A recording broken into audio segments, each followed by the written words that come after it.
The Prince of Oro in the gleaming towers of Meridian Medical Center, where marble floors reflected the morning sun like pools of liquid gold, Alexander Rothschild III moved through the corridors as if he owned them. Which, technically, he would, in exactly 7 days. The 32-year-old heir to the Rothschild healthcare empire carried himself with the practiced arrogance of someone who had never heard the word "no" without it being immediately followed by "sir" and an apology. Today's visit wasn't about his father. Alexander had come to conduct what he called a preliminary efficiency review, corporate speak for identifying who to fire first. His assistant, a nervous man named Carlton, scurried behind him with a tablet, documenting every perceived slight, every employee who didn't smile wide enough, every department that didn't meet Alexander's impossible standards. The heir's lips curled into a satisfied smirk as he watched the head of pediatrics stammer through budget explanations. Power was intoxicating, and Alexander was drunk on it. He had already mentally composed the termination list, 43 employees who would be gone by month's end, replaced by cheaper alternatives. The millions saved would fund his new yacht, perhaps the one with a helipad. The intensive care unit operated on a different frequency than the rest of the hospital.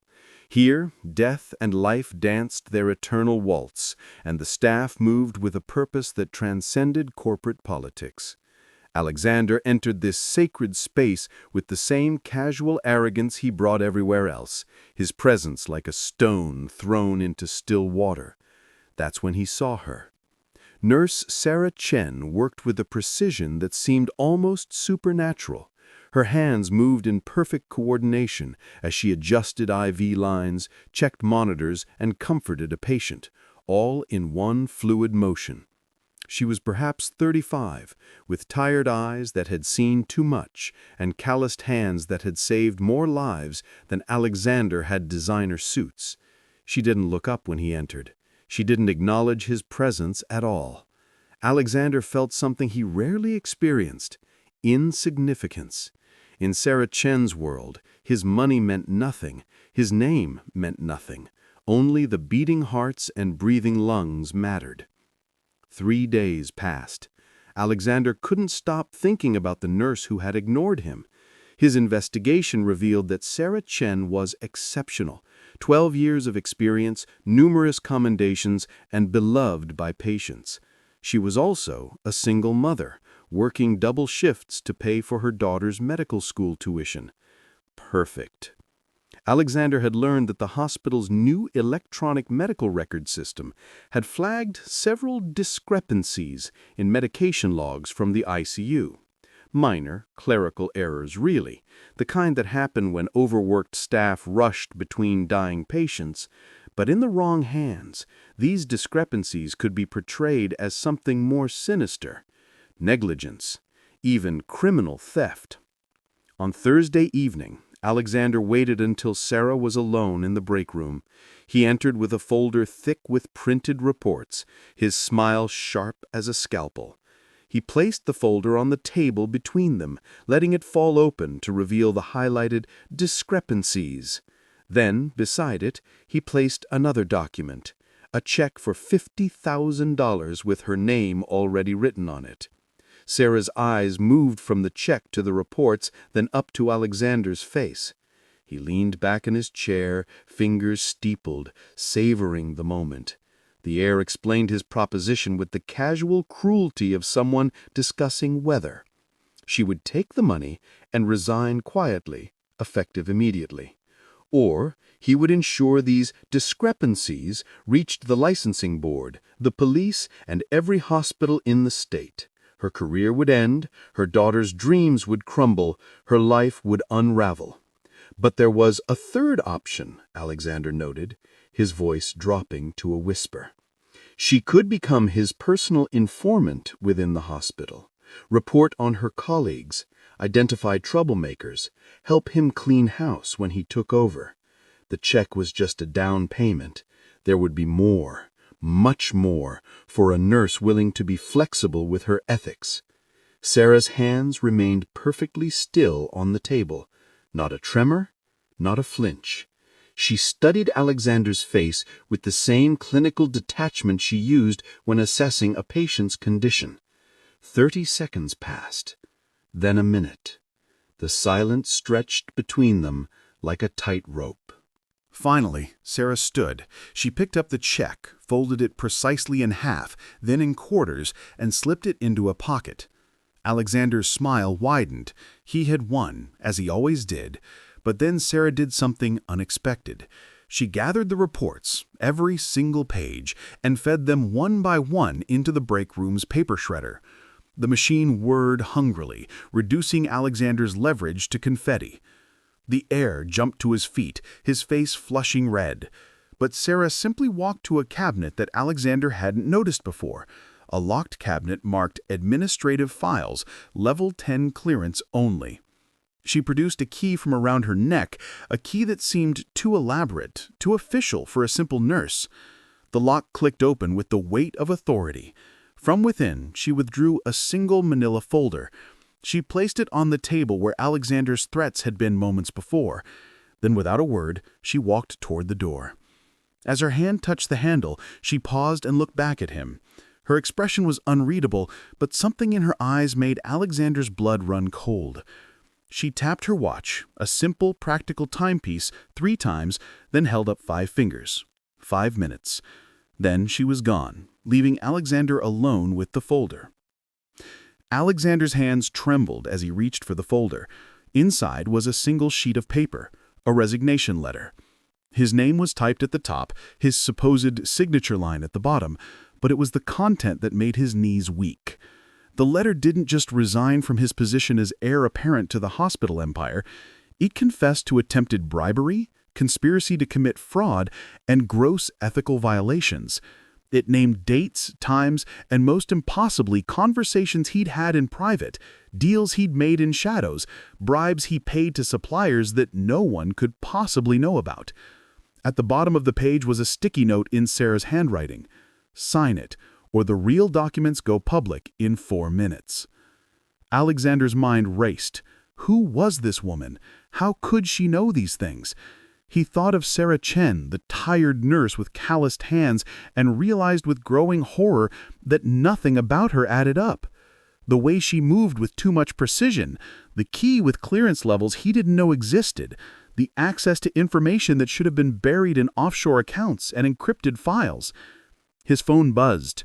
A text from an unknown number. A single photo appeared. Sarah Chen, but not in scrubs. She was wearing a federal badge, standing next to the Attorney General, dated 3 days ago. Another buzz. Another photo. This one showed Sarah at his father's bedside, the old man fully conscious, signing documents while she witnessed. The room seemed to spin. Alexander's empire, built on arrogance and intimidation, stood on foundations of sand. And the tide was coming in. 3 minutes remained. Sarah Chen, if that was even her real name, set the tablet on the table, allowing Alexander to see his father clearly. The old man, who had supposedly been dying for weeks, looked remarkably healthy. The truth crashed over Alexander like ice water. His father had been conscious, watching, listening, testing. Sarah pulled out a second badge from her pocket, but not FBI. It read, Special Investigator, Healthcare Fraud Division, Department of Justice. Her tired eyes, Alexander realized, weren't tired from working double shifts. They were tired from 3 years of deep cover work, investigating one of the largest medical supply fraud rings in the country, a ring that Alexander had personally orchestrated, skimming millions from hospital supplies while patients suffered with substandard equipment. The $50,000 check he'd written her was still in her pocket, evidence of attempted bribery of a federal officer. The discrepancies he'd tried to use as leverage, they were intentional traps, breadcrumbs she had laid to see if he would take the bait, and like a hungry rat, he'd swallowed it whole. Alexander's phone buzzed again. Security footage from the past 3 years flooded his screen. Every backdoor deal, every envelope of cash, every meeting with suppliers where he demanded kickbacks. Sarah had been there for all of it, invisible in her nurse's scrubs, recording everything. On the tablet screen, Alexander Rothschild Jr. began to move. The old titan of industry walked to a desk in his hospital room and pulled out a thick folder. Even through the screen, Alexander could see his own forged signature on document after document. Contracts he'd signed believing his father was comatose. Powers of attorney he'd executed thinking the old man would never wake. Each one more damning than the last. But the masterstroke was a document dated 6 months ago, before his father's supposed illness. It was a cooperation agreement with the Department of Justice. Alexander Rothschild Jr., disgusted by his son's corruption and fearing for his legacy, had approached federal authorities himself. He'd offered his own son as bait to catch the entire network of corrupt suppliers, administrators, and officials that were bleeding the healthcare system dry. The Dying Act had been elaborate theater. Every day that Alexander had strutted through the hospital, believing himself days from absolute power, his father had been watching through hidden cameras, documenting his descent into complete moral bankruptcy. Sarah Chen had been his eyes and ears on the ground, reporting directly to both the DOJ and the old man himself. Alexander's legs gave out. He slumped into the chair, the weight of the betrayal, no, the weight of justice, crushing him like a physical force. One of the FBI agents placed a laptop in front of Alexander. The screen showed a live feed of the hospital's main lobby. Federal agents were flooding in, dozens of them, moving with coordinated precision. They weren't just there for him. The supplier representatives he'd been meeting with, arrested in the parking garage. The CFO who'd helped him cook the books, caught trying to flee through the loading dock. His entire network was being rolled up like a carpet, and he was the thread that, when pulled, made it all unravel. Sarah finally spoke to her colleagues, though not to Alexander. He had become invisible, a non-entity, just as he'd treated her. She detailed the evidence collected. 300 hours of recorded conversations, 47 fraudulent contracts totaling $38 million, and medical supplies diluted or replaced with cheaper alternatives that had led to 14 preventable deaths. Those last words hung in the air like a noose. The resignation letter was no longer necessary. What awaited Alexander was far worse than simply losing his position. Federal conspiracy charges, manslaughter investigations, civil suits from hundreds of patients. His name, which he'd worn like armor, would become synonymous with the worst kind of corporate greed, the kind that killed the vulnerable for yacht money. Alexander Rothschild Jr. entered the break room in person, walking with the steady gait of a man who had played the longest game and won. He looked at his son with eyes that held no warmth, only resolution. From his jacket, he produced a single document, not a federal indictment, but something worse, a new will, witnessed and notarized, dated that very morning. The entire Rothschild healthcare empire, 17 hospitals, 4 research centers, and a charitable foundation, would pass not to Alexander, but to a trust managed by a board of nurses, doctors, and patient advocates. People who had spent their lives in the trenches of healthcare, not in boardrooms. People like Sarah Chen, who was named as the trust's first chairwoman. The irony was exquisite. The nurse Alexander had tried to corrupt would now control the empire he'd assumed was his birthright. Every hospital he'd planned to squeeze for profit would instead be restructured around patient care. The 43 employees he'd marked for termination would become the new leadership team. The millions he'd stolen would be recovered and used to establish free clinics in underserved communities. Alexander's hands finally moved to sign something, not a resignation letter, but a confession. As the pen moved across paper, Sarah removed her nurse's badge and set it on the table. Her 3-year performance was over. She had played the role of the humble, overworked nurse to perfection, allowing Alexander's arrogance to blind him to the trap closing around him. 6 months later, the Meridian Medical Center had been transformed. The marble floors that once reflected Alexander's arrogance now carried the quick steps of nurses no longer afraid to speak up. The break room where intimidation had failed became a memorial to patients lost to corporate greed, their names etched in bronze as a permanent reminder. Sarah Chen stood in what had been Alexander's future office, but she wore scrubs, not a suit. The federal investigation had been her job, but healthcare was her calling. She had returned to nursing, though now with the additional responsibility of ensuring that no Alexander Rothschild III would ever again place profit over patients. The trust she chaired met monthly, always in the ICU break room, always with frontline workers present. Alexander Rothschild III resided in a federal correctional facility, sentenced to 15 years for conspiracy, fraud, and involuntary manslaughter. His designer suits had been replaced with orange cotton, his Italian leather shoes with standard-issue sneakers. He worked in the prison medical ward, mopping floors and emptying bedpans, supervised by a nurse who reminded him painfully of Sarah Chen, watching everything, documenting everything, missing nothing. In his cell, Alexander received a letter. No return address, but he knew the handwriting. Sarah Chen had written just 3 sentences. Your father visits the free clinics every week. He tells the patients stories about his son who lost his way. He still hopes you'll find it again. Enclosed was a photo from the new pediatric wing, funded entirely by recovered stolen funds.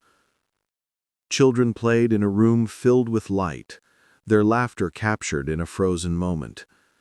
In the corner of the photo, barely visible, was the dedication plaque. For those who heal without seeking glory. The Sarah Chen wing. Alexander placed the photo on his cell wall, next to his single allowed mirror. Every morning for the next 15 years, he would see both reflections, who he had been and what he had destroyed. The heir who had tried to buy a nurse's soul had instead sold his own. The prince who had walked through hospitals like he owned them now cleaned them on his knees. And somewhere in the city, Sarah Chen worked another night shift, her tired eyes watching over the vulnerable, her calloused hands steady and sure. She had never needed his money. She had never feared his threats. She had simply done what nurses do, identified the disease, and helped cut it out. The arrogant heir had learned the ultimate lesson. In the end, it wasn't the wealthy who held power over life and death. It was those who chose to save lives, one patient at a time, one shift at a time, one act of quiet courage at a time.